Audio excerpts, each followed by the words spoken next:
Hello and welcome to U.S. Cricket Daily, the podcast covering all things Major League Cricket. I'm Peter Bennett, and with me again is Aaman Patel. Peter, you've been struggling in that Dallas Heat, baby. You've at least put up with the Dallas Heat. I don't know if it's as bad as Morrisville was, but you seem to not be dripping in sweat, which is better than what I was doing last season when I was down there in Dallas. And the Washington Freedom haven't had to sweat really all season long, and again, today in the qualifier, they get an emphatic win. 7-wicket victory with 77 for Travis Head. So 7's all around the board. 7 lucky, Peter? You might be jealous, Aman, because we have night games in Texas, and I can tell you, well, you remember last year here. I remember.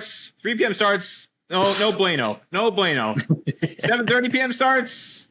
Si, senor. Those are A-okay. And honestly, when you walk into the ground, it's the most comfortable experience. It's a joy to be here and to have cricket under lights and have such a friendly atmosphere. And the Washington Freedom, I think they felt it was a lot friendlier for them tonight, based on how things went, because boy, did they dominate. This is the team I think we were expecting to see when these two sides faced off the first time around, and they cruised to victory tonight. And there's a lot to go through in that match, but before we get to it, we got to remind everybody that the U.S. Cricket Daily would not be possible without our sponsor, Clyde Hill Publishing, and its book imprints, Clyde Hill and Pulley Press, which are dedicated to founders, innovators, thinkers, and tinkerers everywhere. If you want to find out more on the rise of Major League Cricket in America, pre-order our book at ClydeHillPublishing.com.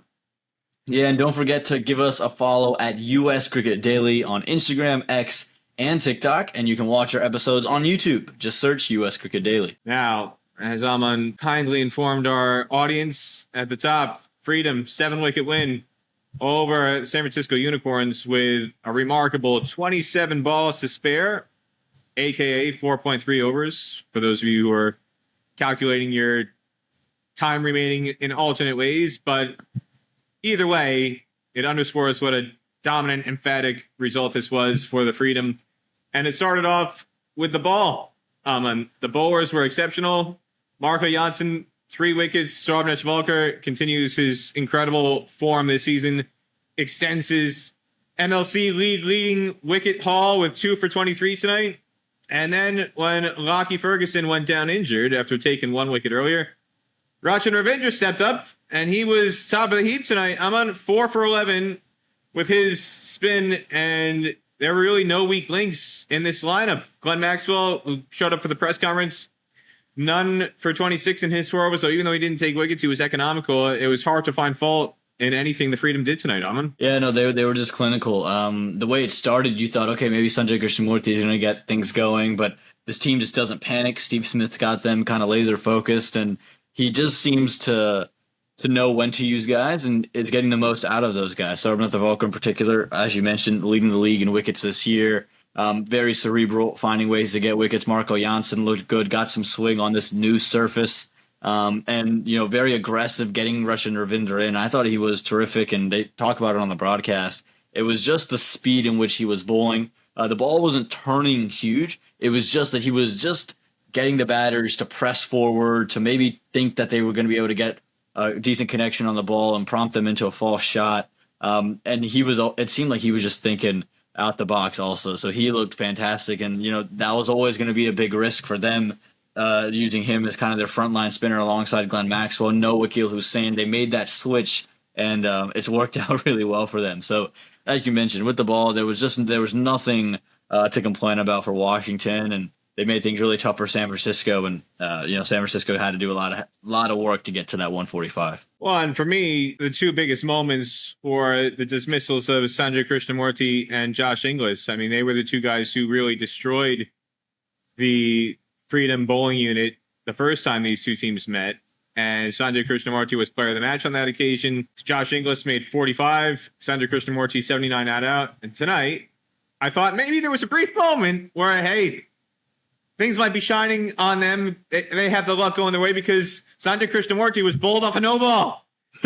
Marco Janssen got him. He started to walk off, and then all of a sudden everybody started cheering wildly in Grand Prairie Stadium because they saw the no ball signal go up on the scoreboard, and they said, we want to see Sanjay Krishnamurti keep batting.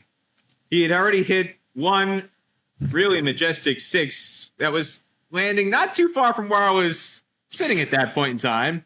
And I thought after he hit that six, it just looked like this is a guy who's full of confidence. Coming off the previous knock, the way he started his innings tonight, I just thought, wow, this is a version of Sanjay Krishnamurti I haven't seen. I'm not sure how many other people have seen in American cricket. I mean, I know he was MVP of minor league cricket in season 1, but that's a long time ago now.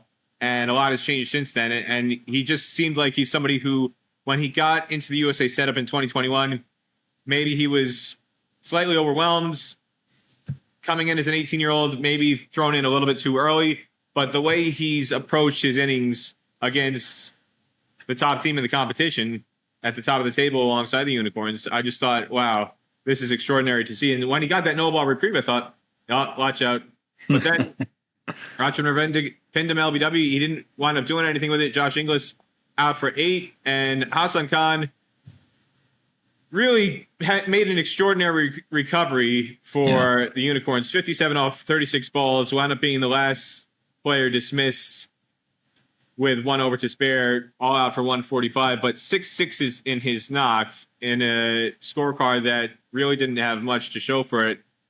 And he made the game somewhat competitive, although Travis had really made short work of the total that Hassan Khan helped them get to. But what were your thoughts on Hassan Khan and the way he helped revive what looked like it was going to be a struggle for the Unicorns when they were 66 for 5? Yeah, this was the Hassan Khan that everyone thought was going to go number 1 overall in the draft, Peter. We've been talking a lot about that draft, and he was kind of the clear-cut consensus guy that everyone thought was going to go 1, and I think the San Francisco Unicorns would have been jumping for joy when they saw him kind of fall to them at pick number 2. I wasn't sure that they were going to make a pick in that $75,000 bracket, maybe sit one out, but I think when you see Hassan Khan come available, they jumped at the chance to get him, and I think he's been building to this moment all season long. We've seen him kind of develop some partnerships and had some mini cameos, and you're just waiting for him to kind of get that big score.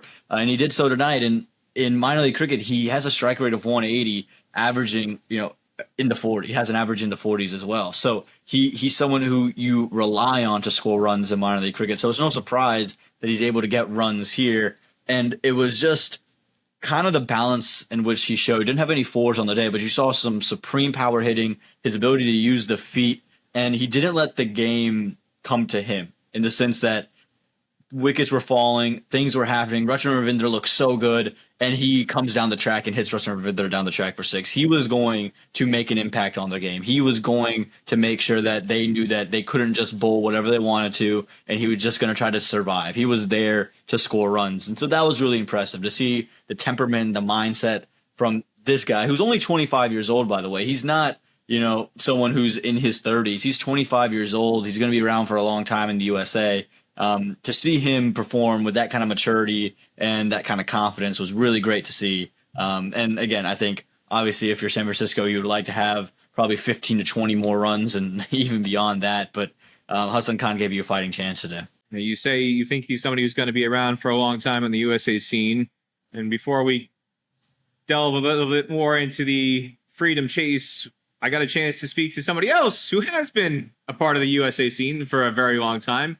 Jesse Singh, who was one of the heroes of the World Cup for USA, and he's been a mini sort of a hero for Washington Freedom. He stepped in for 2 games when Saurav Netravalkar was on paternity leave, and he got 2 player of the match performances, and then Saurav Netravalkar came back, so normal order was restored in the Freedom squad. But we got a chance to talk to Jesse tonight on the sidelines about what he experienced in the T20 World Cup for USA and what he's experienced so far being part of the Washington Freedom setup in MLC 2024. I'm here with one of many World Cup heroes for the USA. He got Babar Azam out in the win over Pakistan, and then he comes to MLC, initially without a team, and then he gets picked up by Washington Freedom as a replacement player for Saurav Netravalkar. It's 2 Player of the Match awards, and then he's in the stands watching tonight. Jesse Singh, very unique journey you've had, Jesse. Explain to us what it's been like to be part of A,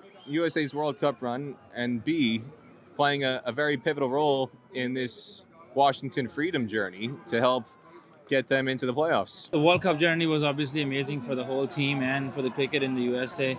I think overall we had a very great campaign.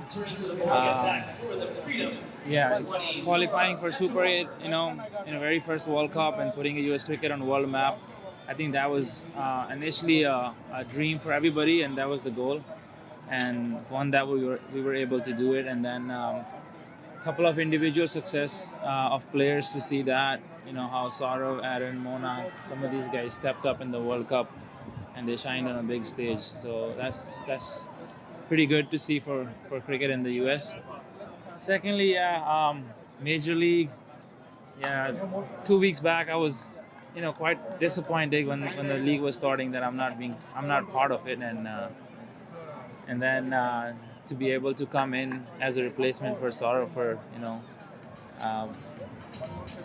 Freedom called up, and it was quite exciting. But I think the journey has been great so far. Very overwhelming for me to just come in and these guys back me to play in the playing 11 start right away, and then come in. I just wanted to express myself, enjoy the opportunity, and sort of paid back that the way these guys showed faith in me, and I just wanted to go out there and give it back to the team, and I'm glad I was able to do my part in the 2 games. Well, do your part and then some. Some of the big scalps that you got out: Della Brevis, Kyron Pollard, Monak Patel, your USA captain, and then you also got against TSK Aaron Hardy, Marcus Stoinis, but perhaps the biggest fish of all, the whale for the Texas Super Kings, Faf du Plessis, who's been the standout batter in this tournament. When you weigh those names up against Bob Rossman, is there any wicket in particular over the course of the last month and a half that you've particularly enjoyed getting a chance to dismiss? These are good wickets to have in your pocket, but look, I enjoy my every wicket the same way. No, you don't. No, that's a lie. Come on, give us a name. Who is number one at the top of the list? What did you enjoy most? I would say from World Cup. It was obviously Bobber, but from MLC, if I have to pick, I would pick 2. It'll be Pollard and Faf. All right, who gets the gold and who gets the silver? Come on, pick one. I would say Faf gets the golden because he was dangerous. He's in form. Where comes up? Oh, he's dangerous. He was in form, and that was sort of a game-changing moment. I sort of knew if we get him out, we can win the game, and I think that kind of secured the game in our favor. So Faf definitely gets the goal. What's been the biggest thing that you've learned being a part of MLC last year as part of a title-winning squad with MI New York, and now this year getting a chance to be involved in the Freedom setup and potentially another title-winning squad?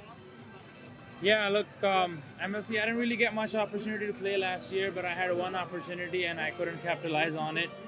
It didn't go the way I wanted, but we won the final. So that was definitely, a good achievement as a team. But later that I wasn't really satisfied with myself because I always felt like I have a lot more to offer.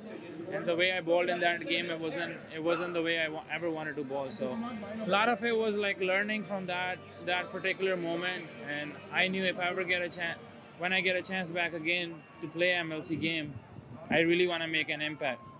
And then I think a lot happened. There's so many emotions. There's so much, so much went on in those few weeks when I was initially not, drafted. And then I had sort of that feel that I want to go and prove a point that I actually belong at this level. And for me, it was more of like coming in here, make an impact. And overall, MLC has been, like I say, I think that's been MLC's been one of the source that has helped us in World Cup. The way the way everybody's improving their game, playing alongside some of the greats in the world right now. That obviously that experience rubs on you, and then you sort of try to carry that into your own game. And I'm certainly at that point where I want to soak in all the experience and learning every game and every moment I have around these players. And then try to take that back with me, and when we play for US against or any sort of a cricket I play, I would love to implement those learnings and be better every day. Our thanks again to Jesse Singh, and I wasn't going to let him get away, Aaman, without giving a direct answer to the question who is his favorite wicket in MLC, and it could only be Faf du Plessis, and that rhymed. It does rhyme, Peter. I almost have expected him to say Kyron Pollard just because of the way he bowled that delivery and the setup he had, but I think Faf is, he's the leading run scorer in the tournament, Peter. He's got to be your favorite wicket if you've been one of the lucky few to get Faf du Plessis before he's done all of his damage. We saw a lot of damage tonight off the bat of Travis Head. 77 not out off 44 balls, 10 fours, 3 sixes. There was a partnership with Andries House, 51-run stand after Steve Smith fell 7 balls into the chase. And I say 51-run partnership, but it was really Travis Head who dominated that partnership.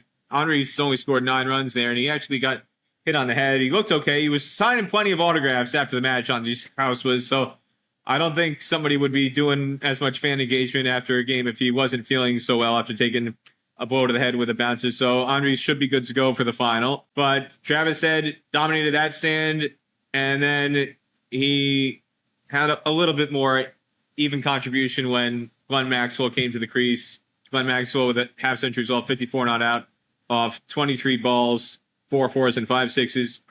Now, some of the shots they played were quite extraordinary. You had kind of thunder and lightning in a sense. Travis Head was I think he was more of the lightning, and Glenn Maxwell, I got the sense that there was a lot more brute force out of him, especially the second to last shot to end the match. Just this ridiculous cross, back, hack, tennis backhand, axe chopping, whatever you want to call it, just showed his authority with that, or showed his authority if you're a South Park fan, and just showed how much the Freedom were really in control tonight. What impressed you the most about both Head and Maxwell and the way they went about things? Yeah, before we get to that, you mentioned thunder or lightning. I think Glenn Maxwell showed that he was the thunder with just the sound off the bat with that second to last shot too, Peter. My goodness, even sitting at home, I was kind of looking down. I look up and holy smokes, that was loud. But I think what impressed with Travis Head is just he's got such a clear mindset when he goes out there to bat. And you heard him say it in the post-game interview. He's not worried about really sitting there for a very long time. He's been told he has to go out there and score runs early in the power play, and he does just that. And that's very easy to say, and it's his range. I think behind square from point to third man, those shots just aren't like those aren't shots that most people can play. He's able to get it so fine with the wrist, the way he works it around. He can push it in front of square if he needs to. I think those shots there from on a length, it doesn't have to be anywhere short either. There doesn't have to be much width on offer as well, because he stands just outside of his leg stump. He just creates those opportunities to score in that region, and it's hard to set a field there because, okay, I'm going to push point behind. All right, well, I'm going to hit it in front of point. All right, I'll push point to kind of a more standard spot. Well, then I'll run it through kind of between third man and point. So he's able to find runs there. And then when you're so worried about being too short, you pitch it up, and he just has so much power to hit you right straight back down the ground. And so it's just the beauty of his game where he's going to start kind of on the back foot, just working you through that point region. And by the time you think you're adjusting, you're just playing into his hands. So while it looks like it's just brute force and brute power, he's just setting up those bowlers. And so that's really impressive for me. And then for Glenn Maxwell, this has been a lean tournament for him. It hasn't been a real, string of good form either. And the IPO didn't really have great form, and the World Cup wasn't scoring runs for fun either. So this was a very important innings for him going into the final, and he got in. It wasn't a pressure situation, but there was a little bit of that asking rates kind of going up. It's at 8, so it's not anything crazy, but you still have to sit there and survive. And it was a good time for him to come into bat and just spend time with Travis Head, get himself comfortable. And then once he got himself comfortable, you just saw the power. You just saw his ability to smack the living crap out of the cricket ball. So this was probably a blessing in disguise to see Steve go early, to see Chelsea go early, and to see Russian Ravinder go early, because you get Glenn Maxwell to face 23 deliveries and off the last 10 score 33 runs from him. No, it was brute force at the tail end. But just to go back to one of the points you made about Travis Head, one of the most impressive things I've seen all season happened in the 12th over. The first 2 balls of the 12th over, Janoy Drysdale comes on, and back-to-back balls, slightly different placement, but they weren't bad deliveries, but just the slightest fraction of width that Drysdale gave. First one, Travis Head just with a late cut, splits short third and backward point. And I was behind the wicketkeeper at this point. I was over the press box at that end of the ground where he was batting from. And I was actually standing next to Justin Gill, the commissioner of MLC at the time. And both of us saw that shot. And we were just like, good Lord, that's incredible. What did he just do there? That was amazing. And then he tops it on the very next ball, placing it in front of point. And you got a sweeper out there, but still, he placed it so perfectly that he was able to beat the man on the boundary. And so T20 is a game that's often stereotyped as six hitting power. Again, a lot of more of what you see from Glenn Maxwell, the brute force side of things. But Travis said the way he played tonight and some of those shots, it's like, yes, there's a bit of pure cricket and the aesthetically glamorous side, the delicate finesse game. That still got a place in T20 cricket too, Aaman. Yeah, you might be the first person to call Travis Head classical and kind of elegant. He's kind of gotten a name for himself in the Australian team for not being that on the test side. And but he's got it in his arsenal. He's shown that he's got it somewhere deep inside. He can call upon it when it's needed. Aaman. No, he can. He's terrific. He's in a great run of form. That was his 5th consecutive half century, and and you could also tell he's just hungry for runs too, because in the press conference, the post game interview, Nikhil Chandani asked him, he says, "Hey, 5th half century," and Travis says, "Yeah, it was good to finally get out of the 50s, man. Just been stuck there, so get to 70 and get a match-winning score." I'm like, Travis, you're scoring 50. You're like it's write it in. You're scoring 50 runs every time, and just in there like, yeah, not enough. So it's just the hunger for runs, and it's just incredible to watch. Well, they set very high standards for themselves, a lot of these Australian players, and Travis Head certainly embodies that. It's just Glenn Maxwell. And we saw somebody else in the crowd tonight who's embodied the high standards of Australian cricket, but with an American twist. And that man is Mike Young, who won 3 World Cups as part of the Australia backroom staff. He was on the coaching staff as their fielding coach in 2003, 2007, and again in 2015. And he's an American baby. He's from Chicago. He lives in Iowa now. And Aaman, he took a couple days off from fishing and hunting in Iowa to drive 18 hours. Youngie got in a car, drove 18 hours to come down to Dallas to see a few of his friends, Shane Watson and Ricky Ponting and Matthew Hayden, who's on the commentary crew. But Ponting and Shane Watson, he was giving Shane Watson a very hard time because he says, Shane Watson, when I was the coach, he always made me chase after the balls to pick them up. He never wanted to pick up any balls. And he's like, I can't believe what I'm seeing right now. I'm looking at this guy. He's given batting practice to these guys on the unicorns, and Shane Watson is actually going to fetch the balls himself to retrieve it. I can't believe what I'm witnessing right now with my eyes. It's extraordinary. And Youngie had a lot of other things to say about what he's witnessed coming down for MLC for the playoff stage.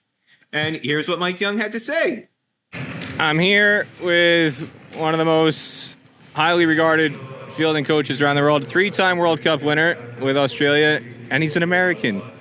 Pride of America, Mike Young. Mike, it's great to see you again. What's been your take on how MLC has helped transform cricket in America now that they're into the 2nd season? Well, the little I know, I'll be honest with you, this is my first time ever really seeing it up close, and I'm very impressed.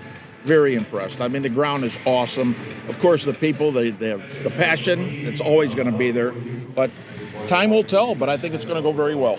For you, as somebody who's been exposed and highly influential in the Australia setup in particular, with guys like Ricky Ponting, Matthew Hayden, over the course of the years, Adam Gilchrist being involved in their successful World Cup journeys, now seeing them on the coaching side of things, especially somebody like Ricky Ponting, what are some of the things that you can reflect back on from when you first got into cricket in the 2000s, so where it is now, and what's the biggest difference that you see, especially in regards to the fielding and in not to give yourself too much of a big up, but you had a big role in that, not just in Australia, but around the world. And what are the things that you reflect on back when you first started to what you see nowadays? Well, the bottom line, I was very fortunate because when I got involved in cricket, I was involved with the Australian team when they were in their prime. So I had a great group of guys to work with. But the difference really is that more people are going to get a chance to play. And I said it from day one when I first saw 2020 cricket, that will transfer to all the forms. I was talking to Sonny Gavaskar, a legend. And we talked about that. To see him at his age, he played in the old days, he was totally complimentary about the athleticism. That's the biggest difference. Also, seeing Shane Watson pick up balls at the batting net. He used to walk away, and I'm running around pick up balls. Now he's doing it, man. That's a transition right there. So it's just fun to see these guys out here, man. It's emotional for me. Well, not only that, but just to have cricket here in America at this standard. I mean, again, from where you started, where cricket was in America at that point in time to where it is now, what stands out most in your mind about just being here in a stadium like this, which itself was a former minor league baseball facility that they've now converted into a genuine cricket facility to be able to hold an event like this? That's what impresses me the most, is this facility. You can't play matches at a high level, which these are, without great facilities, and this is a start. I mean, this is the first time I've ever seen this last couple days, so yeah, it's impressive. I'm waiting for the match. I want to see the match. So again, our thanks to Mike Young, an American cricket legend, one of the greatest exports out of America that the world of cricket has ever seen. He's had such an influential role on transforming fielding all across the world.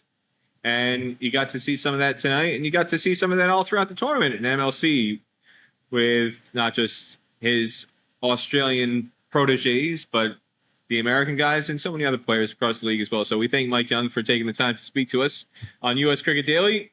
And now it's time to hear from you, the listeners, on U.S. Cricket Daily. If you want to send us a message, shout out at hello@uscricketdaily.com, and we'll try to read your messages on an upcoming episode.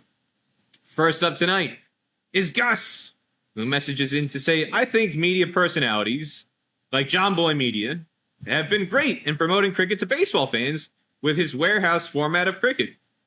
I would love to see the ICC introduce a type of indoor cricket like futsal or basketball 3-on-3.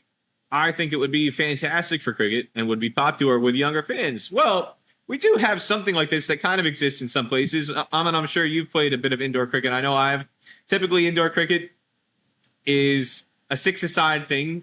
So you'll have everybody will bowl one over, and then the teams switch. So it's essentially a 6-over match, and then you swap and you try and smash as many runs as you can. And there's some adjusted rules like you see with John Boy and his warehouse games, and there's some modifications with indoor cricket. What's your take on Gus's input here, and what are your experiences with indoor cricket, Aaman? Yeah, indoor cricket's kind of blown up in North Carolina in the last little bit. We've had an indoor facility here that's kind of come up, and so now there's this big time indoor leagues and a lot more people play in them. So it's a cool little environment to be in, and I think it's a great way to introduce young fans, as you mentioned. I know a lot of people. I got to talk to a lot of people during the World Cup, American fans who were at the game for the first time, and a bunch of them were talking to me about how they saw the warehouse games, they saw the ball and play league, and they wanted to come down, and I'm like, holy smokes, that's a pretty cool thing to see. I watched the ball and play league because I want to see Shaheen Jahangir and all the trash talk he's going to talk during the game to Ahmad Azam. But they're watching it and really investing in the sport. So I think it's a cool idea. And when Cricket Heroes and USA Cricket go around, they play kind of that diamond little structure based of cricket to give a little bit more opportunity for more people to get involved in the game. I think indoor cricket and kind of a six-a-side, as you mentioned, with everyone bowling it over, is a great way to think about getting people involved. And you promote the same kind of things that T20 does. Go hit the ball, you get out. You're buying 6 overs anyway. You got a bunch of guys to come in bat behind you. So I'm a fan of